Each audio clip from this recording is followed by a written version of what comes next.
Madame le maire adjointe, mes chers collègues conseillers, je vais d'abord, effectivement, je ne vais pas être long cette fois-ci quand même. Je crois que je vais respecter mes 5 minutes. Monsieur le maire, je commencerai d'abord par me féliciter de voir qu'effectivement, que les préoccupations des conseillers municipaux pendant la session d'orientation budgétaire ont été vraiment prises en charge. Ça, je tenais d'abord à me féliciter par rapport à ça. La question maintenant, comme vous le savez, hein, c'est devenu l'actualité à Ourossogui. L'actualité à Ourossogui, c'est les arriérés des salaires. On ne peut pas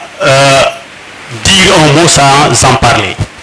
Monsieur le maire, le salaire est sacré. Qui perd son salaire perd sa dignité. Et je sais que vous êtes en train de tout faire pour régler cette situation. Mais encore une fois de plus, je dirais que faites l'impossible pour régler cette situation. Parce que là, c'est très compliqué. Nous les côtoyons tous les jours, nous vivons leur souffrance. Et c'est pénible de vivre sans salaire. Monsieur le maire, effectivement, nous avons constaté aussi au niveau de notre mairie de Ourossogui récemment un changement de surveillant comptable. Et on nous interpelle dans la ville et un peu partout. C'est vrai, ça ne fait pas partie peut-être du premier point, mais c'est une question qu'on est interpellé tout le temps. Je me demande, est-ce que c'est une faute de gestion ou bien c'est quoi? Pourquoi ce changement? Et ce changement, ça pose problème. Monsieur le maire, je vais poser une autre question, par rapport à une interrogation par rapport aux formations. Je me souviens, chaque conseil, les conseillers mettent le point sur ça, c'est-à-dire le renforcement de capacité. À chaque fois, mais il n'en est rien jusqu'à présent. On aimerait pour une fois que 2025, au moins qu'on voit la formation ou bien des formations, des renforcements de capacité par rapport au conseil en 2025. Nous voulons que ça soit effectif, que ça ne soit pas seulement des écritures, mais que ça soit vraiment une réalité. Le reste, je n'ai pas grand-chose à dire si ce n'est que des recommandations, monsieur le maire. Je demande, par rapport, donc,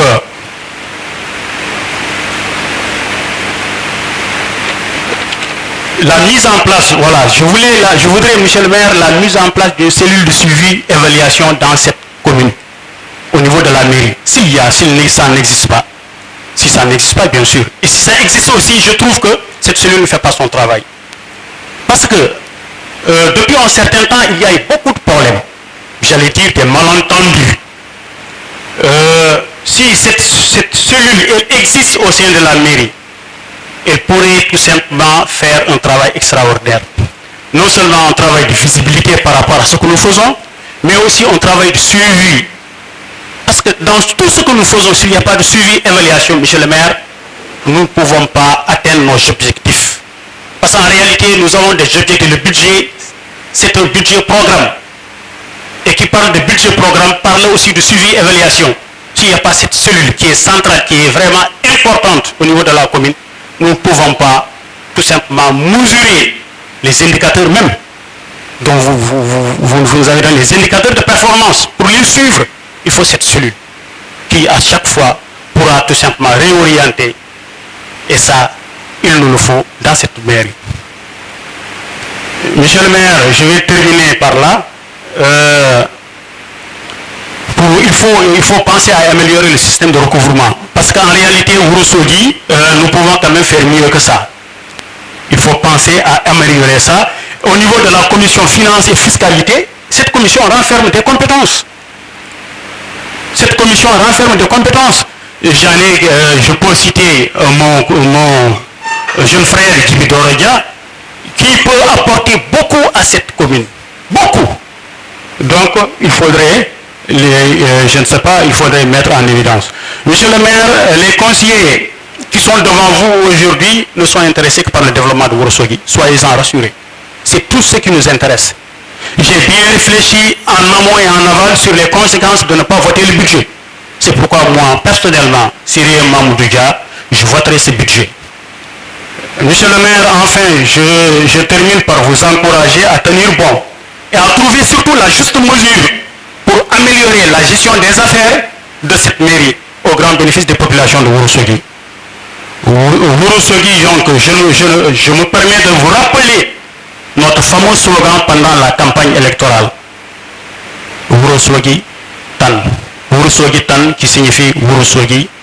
vraiment, Ourossogui rien que ça. Rahmatullahi ta'ala wa barakatuh. Monsieur le maire, min salminima, mi salmini madame le préfet, mi salmini adjointe maire yi fof. Jarama maître Moussa Bakar Thiam.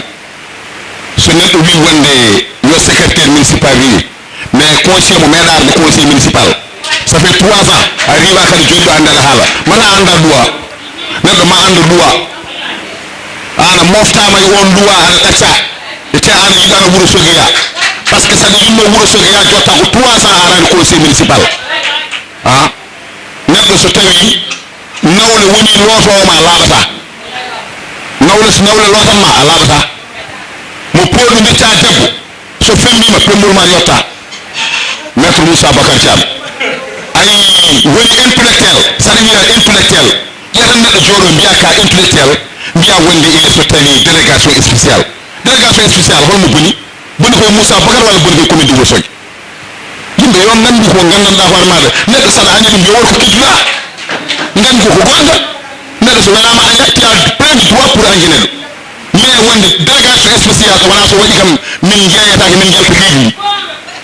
manda goɗɗo koko aran nous sommes les candidats wuuro ngo so wonko mbawɗon élection garaw mbaɗen bat nous sommes là derrière maître Moussa Bakar Thiam ko mbaɗata ko ene weli min ko mbaɗata ko ene feewi min so fewano Ourossogui a dañata 2 mandat hunde so fewani ko guila 2022 itte hamin ɗo ha 2050 gandiron noon oɗon mbiya wonde Moussa wonani ɗo sonko meeɗi yaade Ziguinchor ha ko liggete ko technique wona darade Ourossogui tan poussiére ene wara ni wona ɗum woni liggey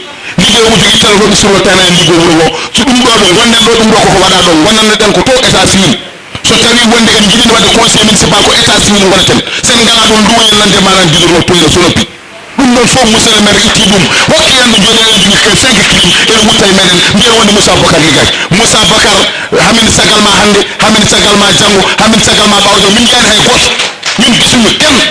yo wonañu gis yo wonañu anda boy sompe so ndende suba min nekesa ganaw allahumma salli ala sayyidina Muhammad sallim. Assalamu alaikum bandiraɓe Ourossogui naaɓe. Assalamu alaikum monsieur le maire. Assalamu alaikum madame le préfet. Assalamu alaikum les adjoints. Assalamu alaikum chers collègues. man de tey leneen laa xaaroon ci soi-disant les intellectuels de Ourossogui so tawi tan heddinoma yaakaar koye mon woni gande Ourossogui yaari caggal sibu so tawi ko ɗum ɗo woni jangde il faut revoir les choses qu'on se dit la vérité.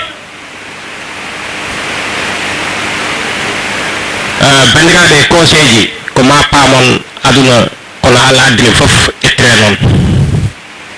sibu wonko ganda hoorema ko hiccanki tan hande kadi jarani no wodde gande onon jooɗiɓe ɗo ko Ourossogui jogue mon yakar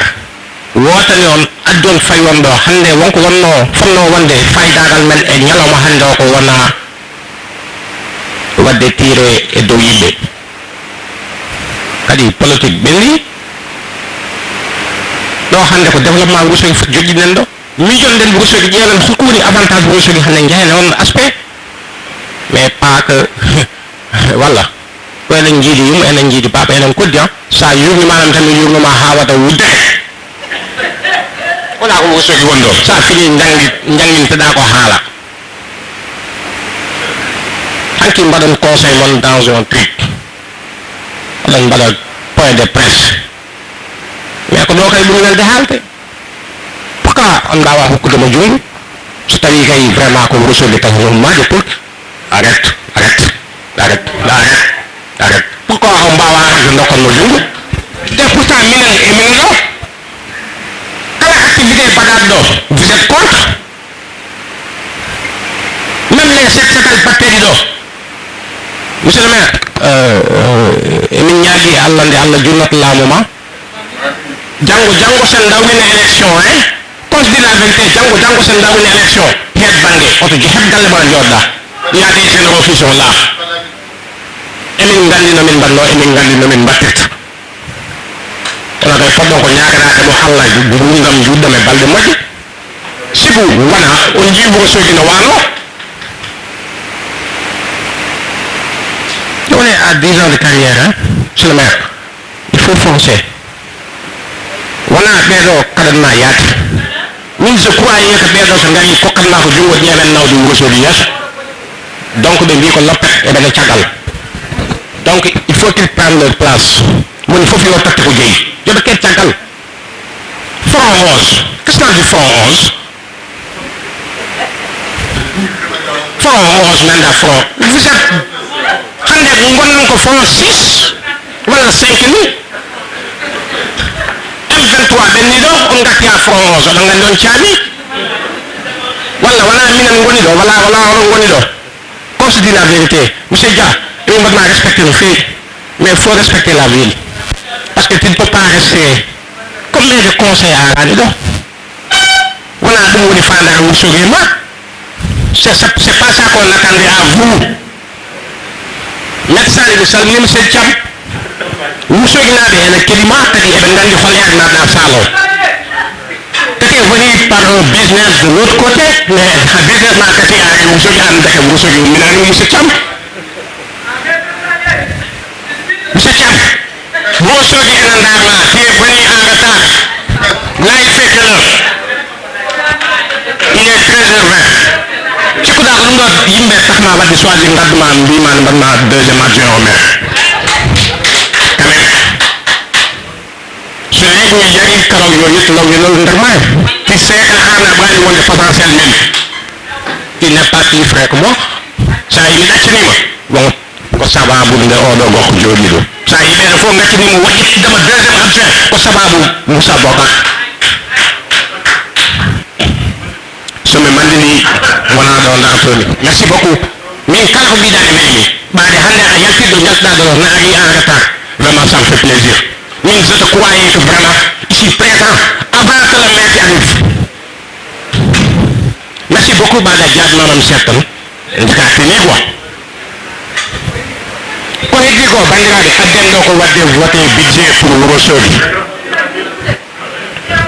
mboɗa sikki hande wonko pannon wadde rapproché ko wona salaire hasard mboɗa sikki ɗum ɗon koye doole baal makko jeeya ngalɗo tawi ɗo 7 mois derrière ari waɗi effongé ha laaɓi kadi la hunde fof ñalawma fo e ñalawmaji mum oɗon gandi fof ko saari ɗum mais ponnon tan ko nannademo kanko en personne o arta e mon directement o haala noon mais faut pas oɗon mbaɗa tiré e gueɗe ɗe ganduɗa hoore ma ko wona lawol koye budget 2025 yimɓe payi monsieur le maire waɗama orientation budget kadi mboɗo sikki kamɓe fof ɓe jaadel hay goto haalani wi yaade hen donc on vote ko ɗum tan min paɗi vote on va voter on te remercie on remercie l'autorité administrative aussi li ngeen di naan massa coono parce que am na li nga xamante ne nit xel la taxaw yore micro di wax lu ko neex di jël temps di monopoliser le temps actuellement l'heure qu'on parle situation réew mi fu mu toll nii tout est pression on n'est pas là pour parler pour perdre du temps on est là pour venir vraiment apporter à quelque chose de Wourossogui on réitère notre confiance avec le maire de la commune de Wourossogui pour juste vraiment valider tous tes projets et t'accompagner sur tes actions. Merci beaucoup, cher conseiller municipal, madame les adjointes et conseillers, mes collègues conseillers, et l'assistance. Bon, alhamdulillah rabbil alamin wax deug yalla madame le préfet ñi ngi lay gërëm tey moom wax dëgg yàlla bëgguma woon xaabaabal dama bëggoon yem rek ci li ñu war a def mooy tey parce que def nañu orientation budgétaire ba pare loolu waxtaan nañ ci ba pare li fi desoon tey mooy ñu ñëw rek xëy na voté xool est-ce que orientation bi ñu defoon ndax méngoo na ak budget bi ñu def te defe naa loolu moo fi nekk waaye nag gars yi dañuy xaabaabal des fois dugg ci loo xam ne wax dëgg yàlla ay détails yoo xam ne yooyu dañ ko dépassé et man sama problème Wuro Sogi mooy suñu soi-disant intellectuels là les boy intellectuels di wax ne man ay intellectuels man loolu mooy sama problème parce que wax dëgg yàlla dañoo ñàkk xam-xam xam nga mairie ak njàng bokkul ça n'a rien à voir damay toog fii des fois di dégg nit ñi di wax ne dañoo war a investissement mënul c'est-à-dire fonctionnement investissement mënul ëpp fonctionnement ci mairie c'est dafa mel ni yéen jàngu leen dafa am ay mairie yoo xam ne loolu mairie de Dakar rek lañ ko may mairie de Dakar mooy am budget de 65 milliards comprendre li ma la wax mais ma ne indi preuve jox ma preuve waaw jox ma preuve bi fii li ngay wax ni yëpp amul benn preuve boo fi mën a génnee et puis le problème non déglul bu ma interpellé li ma lay wax dafa leer dama la ne investissement n'est jamais supérieur au fonctionnement ci budget wu mairie loolu xam-xam laa lay wax parce que yow loolu mooy seen problème da ngeen di wax ne da ngeen jàng mais jàngu leen man loolu moo ma jaaxal les jeunes intellectuels là de Wuro Sogi comme seen genre yi vous êtes dans toutes les sauces c'est ça mon problème xam nga nga yow mi di wax te moom wax nga ko léegi devant le préfet nee nga jaar nga ci ay structures yu bëri d'ailleurs là tu es le président conseil communal de la jeunesse tu n'as jamais fait un bilan mais ça c'est un problème mon frère c'est-à-dire xam nga da ngay balaa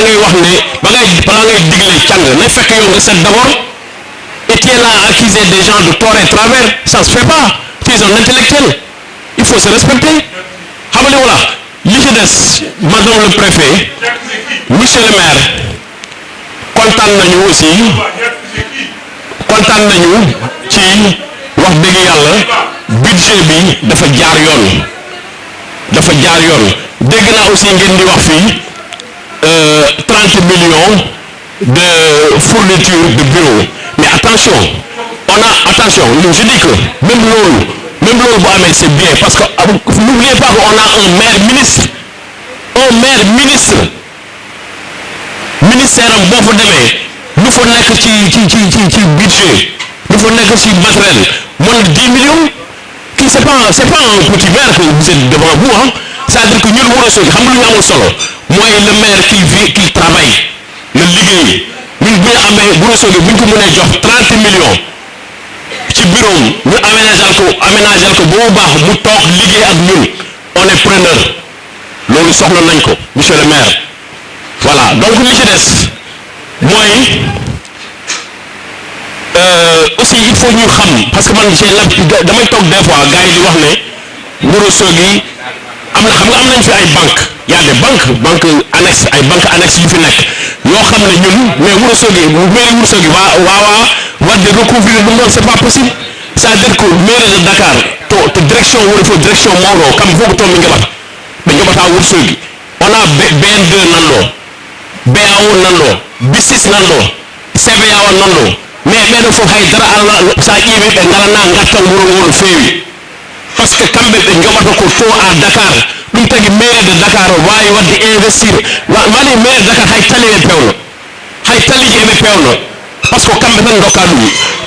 ɗum tagi mbimi on je persiste et je confirme je persiste je vous ai dit ko mairie Wuro Sogi budget mairie Wuro Sogi wawa liggade Wuro Sogi wona Wuro Sogi tan ko partout bawno joguiɗo hande mo mairie mum ligga normal fof matam nanɗo enen ɓuurimo budget laabi temedde jeeɗiɗi mais koɓe keeɓi ko c'est des investissements de l'état qu'on le veuille ou non mais c'est ça la mairie de Matam ne peut rien faire sans l'appui de l'état ça vous le savez très bien pourquoi oɗon mbaɗa gën di lëndëmal nit ñi xel nit ñi il faut que ça soit clair ngandol on jangi ko ɗon ɓurani yimɓe andude ko keewi D'ailleurs, on demande du ministre, je me remets en cause, est-ce que non, attendez. Donc, Bendrabe, qu'on dit qu'on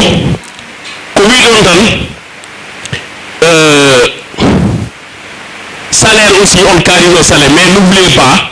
que le maire est là depuis 2014. Est-ce qu'on met des mandats un problème de salaire? Maire, voilà, il a fait 2 mandats. Hein? 2 mandats. Maire, 2 mandats, oui. Depuis Guillet Wondo Hadjoun, on a des problèmes de salaire.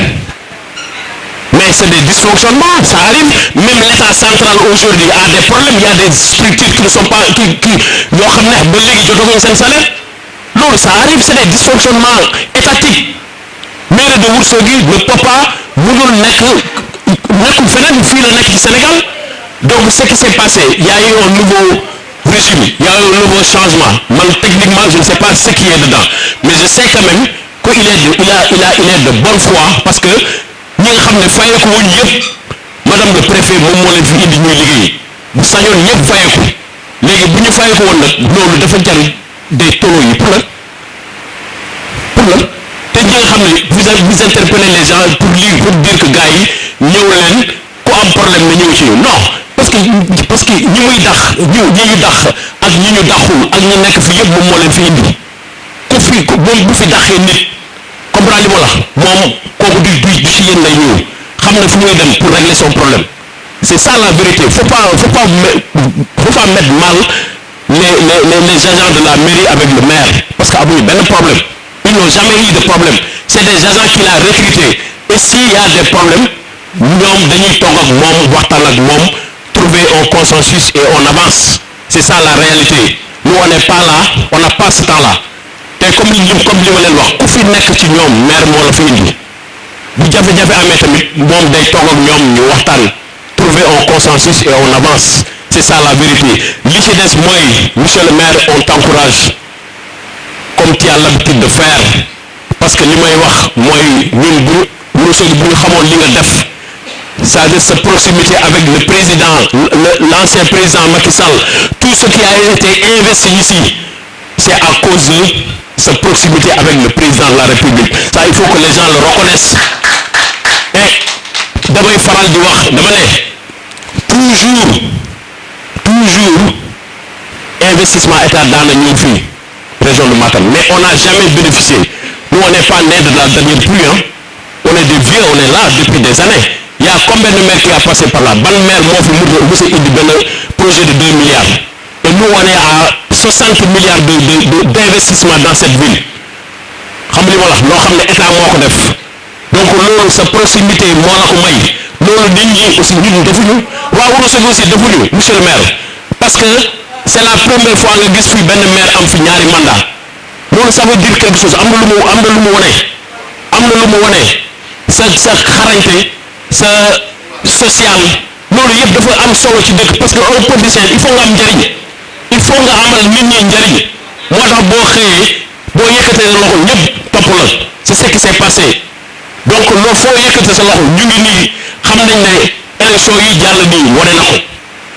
ko parce que yéen a xaabaabal yéen a dugg ci politique man bëgguma woon sax dugg ci politique waaye comme que da ngeen dugg ci politique dañuy dugg ci politique ñun ñu ngi nii comprendre li ma la élection yi jàll nii wane na lépp wane na que tey monsieur le maire vous restez quand même vraiment le maire incontournable dans cette ville vous avez beaucoup fait dans cette ville moo tax foo weeru mu basculer foo weeru ku ànd ak yow ku àndul ak yow rek day feeñ ci moom la preuve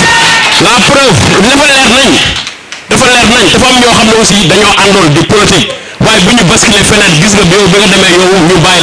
la tu as gagné les élections donc loolu il faut ñu xam ne maye yàlla la ñun nangu nañu lu yàlla may Sonko nangu nañ ko mais nañu nangul Moussa Bokar di ko yàlla may Ourossogui ñu noppalu c'est ça donc lu ñuy wax rek dégg naa fi aussi ñuy wax problème bi ndox Ourossogui li ma doon wax laay waxaat xam nga lan moo doon suñu problème madame le préfet ñun suñu problème moo doon problème ndox nañu am ndox à gogo te alhamdulilah rabbil alamin on sait que c'est pas la compétence de la mairie mais la mairie a beaucoup contribué ci moom ci boppam xam nañu lu mu ci def ci ay moyens boppam te moom xam na ko il a fi am xam nga waaw mu ngi nii il a fi président Agifor oui jaar monsieur Diar Agifor secrétaire général du MODS il fait partie du bureau il fait partie du bureau secrétaire général du bureau avec Siré Dia en tant que président. Donc c'est la gestion la plus catastrophe c'est des intellectuels bon damay waxal dëgg rek jaar nga ci comme li ma la wax naa la léegi nee naa la vous êtes tout dans toutes les sauces c'est que nag peut-être que vous avez la bonne volonté de faire mais malheureusement vous n'avez pas la chance vraiment de réussir vous avez tenté quand même mais monsieur le maire a tenté mais il est en train de réussir quand même Ourossogui ñun xam nañu Ourossogui fu ñu ko jëlee ak fu ñu ko indi Ourossogui fu ñu ko jëlee 2014 ak tey ku dugg Ourossogui dina xam ne y a un changement. monsieur le maire ñu ngi lay nuyu madame le préfet ñu ngi lay nuyu di nuyu adjointe maire yi fi nekk monsieur le secrétaire municipal chers collègues ak sunu mbokk yi nga xamante ni dañu ñëw assister ci sunu ndaje mi di ànd ak yéen rek di sant yàlla ndax waxtu wi daaw lañ fi toogoon woote budget sunu borom may ñu dundaat ba ren di woote waat budget kon jar na sant yàlla am na ñu ko fekke woon daaw te fekke wuñ ko ren kon ñu bokk wax alhamdulillahi rabbil alamin ñaanaat sunu borom mu may ñu àggale ba waxtu wi déwén ñu teewaat fi defaat beneen jaayi sidil wujud monsieur le maire d'abord ma njëkk la féliciter ci rapport bi nga xamante ni moom nga ñu présenté mu nekk rapport boo xam ni aussi wuyu na débat d'orientation budgétaire yi nga xamante ni moom lañ fi defoon jële woon ko ci base bi muy tawat yi nga xamante ni mooy tawatu population bi donc mun nañ ni su fekkente ni lépp ñëwul à 100% aussi à 80% vraiment li ñu fi waxoon yépp ñëw na loolu ñu ngi la ciy gërëm bu baax a baax di wax rek ni nga ñu présenté man danaa ko voté ndax ñaari point kese benn point bi ci jiitu mooy travaux d'aménagement en pavé yi nga xamante ni war nañ ko def ci dëkk bi ndax ku ne xam na ni commerçant yi nga xam ne ñoo féete ak tali bi ñëpp seen place yi dafa fees dell ak poussière li ko waral mooy ñàkk pavage yooyu mais buñ ko amoon tey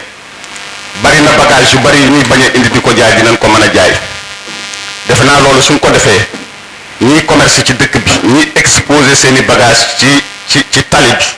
ak ñiy jaay lekk ci tali bi ñoo ko moom loolu dafay bokk ci loo xam ne dafay jëm même ci wàllu hygiène kon point boobu dina tax ñu voter budget boobu beneen point bi ci des mooy aménagement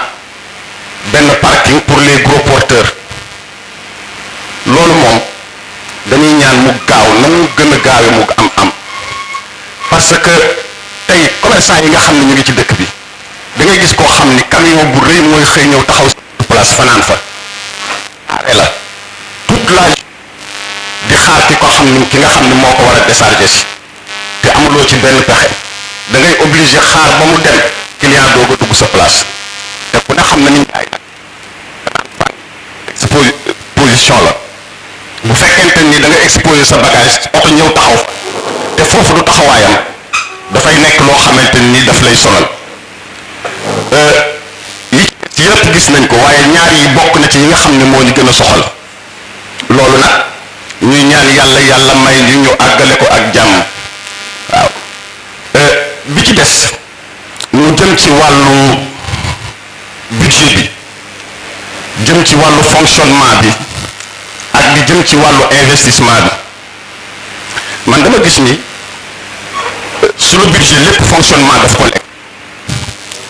xam nga bu fekkee da ngay togg te li ngay togg nga lekk ko ci waañ wi bala ngaa génn boo moytul boo yàkkee ñi nga yàkkal duñu lekk parce que bu ñu xoolee ci côté fonctionnement dañuy dem ba à 66,8% 72%. Investissement loolu nag dafa nekk loo xamante ni presque lii doxal mairie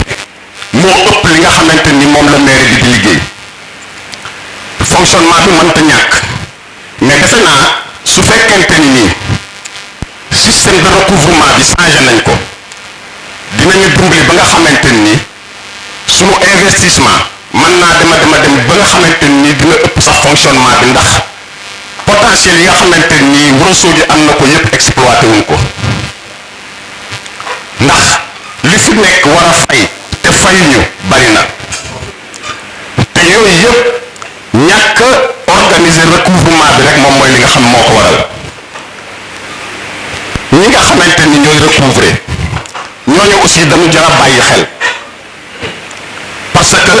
su ma la yebalee nga may fayeekul xaalis war na chaque weer ma am envoyé benn commission boo xam ne ñoo fay jaar di xool ndax yaa ngi fayeeku ci yoon wala fayeeku woo ci yoon li tax may wax lii dafa am ku ma fekk ci benn place am lu mu wax jëflante ko ak kooka xëy na xam na ma xëy na aussi xamul ni li mu def du yoon loolu nag dañu ci war a taxaw parce que man mënuma comprendre kii recouvrer fay boppam doog a dem mairie fay ko wala mu fay boppam doog a verser mairie kon recouvrement bi nañ ci gën a góorgóorlu seet ñi war a fay ñu fay tableau publicitaire jakartamaan yi charrette yi ñiy lal ci mbedd yi di jaayi ndékki oto yi nga xam ne ñoo fiy dugg ni muy demee warta demee noonu man ci dëkk bi laa dëkk 4 heures du matin laay yeewu di doxantu damay gis lu bari kon nanu ci bàyyi xel agent yi nga xamante ni ñoo nekk ci mairie bi di liggéey aussi nañu xam ni li ñuy dajale di ko indi ci la leen di fay kon loolu fayee ko te nañ ko indi versé ko loolu mooy li nga xamante ni mooy yoon waaye nag li nga xamante ni moom la mairie bi am mën naa am lu ko ëpp ñu ngi leen di remercier nag ci recouvrement yi nga xamante ni ñu ngi koy def ñu ngi góorgóorlu waaye nay agsi sama sëriñ Mbay Si Abdou des fois xawee ci mbooloo di wax nanu laajal benn shérif wala dara dafay wax isa jàllale waaye waxuma isa def ci poos waaw bu ñu dee def ci recouvrement nañu ci gi te loolu nag dara mënu koo dindi lu doon ñu am benn commission boo xam ni dafay topp loolu di ko xool Ourossogui amul benn dëkk bu nekk ci Fuuta boo xamante ni moo ko war a mën a ëpp budget gis nga prévision bi ñu def man je sais que mën nañu am lu ko ëpp waaw mën nañu am lu ko ëpp parce que Ourossogui li bootu ci moom dafa rëy dafa bari kon nanu xoolaat liggéey bi naka lañ koy defee jar na même su conseil bi jàllee commission finance ak quelques conseillers ñu daje changer système de recouvrement bi dëkk bi mën a am xaalis yéene yi nga xamante ni moom la ñu am ci dëkk bi ñu mën ko mottali loolu laa amoon ci lu ma leen di wax salaamaaleykum wa rahmatullahi wa barakatu